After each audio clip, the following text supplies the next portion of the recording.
Steve Slavin remembers Bernie Sanders' Brooklyn childhood. This is the building where Bernie grew up from when he was an infant until he was 18. The two became friends on the high school track team, where Sanders distinguished himself. But their year as university roommates was to be Sanders' last living in New York. He was accepted to the University of Chicago with a scholarship.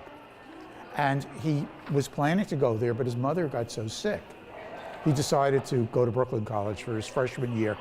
And then his mother died at the end of his freshman year. So he did transfer to the University of Chicago.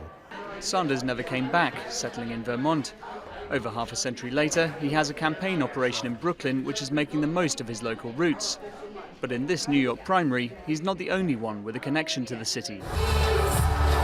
For Hillary Clinton, that connection started late in life. She only moved to New York in 1999 before running for the Senate the following year. But for political scientist Esther Fuchs, Clinton choosing New York does count for something.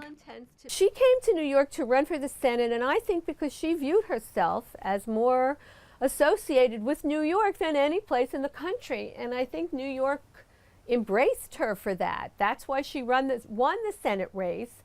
One candidate whose brash style is almost archetypally New York is, of course, Donald Trump. Brought up here in Queens, he took over his father's property business and has been based in the city ever since, making an impact with his flashy skyscrapers. Being one of the Big Apple's biggest stars hasn't helped him deflect criticism, though.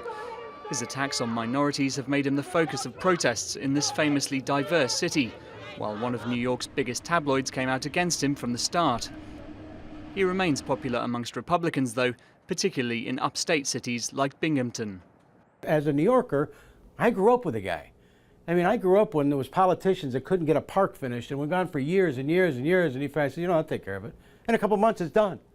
I think what you need is someone with a business mind and someone who's not going to be beholden to political interests in order to get this done. Someone who's unlikely to do well here is Ted Cruz. Early in the campaign, he criticized New York values, implying they're the opposite of Republican values. With everything still to play for in both the Republican and Democratic campaigns, the Texas senator may now regret offending voters in one of the states with the most delegates.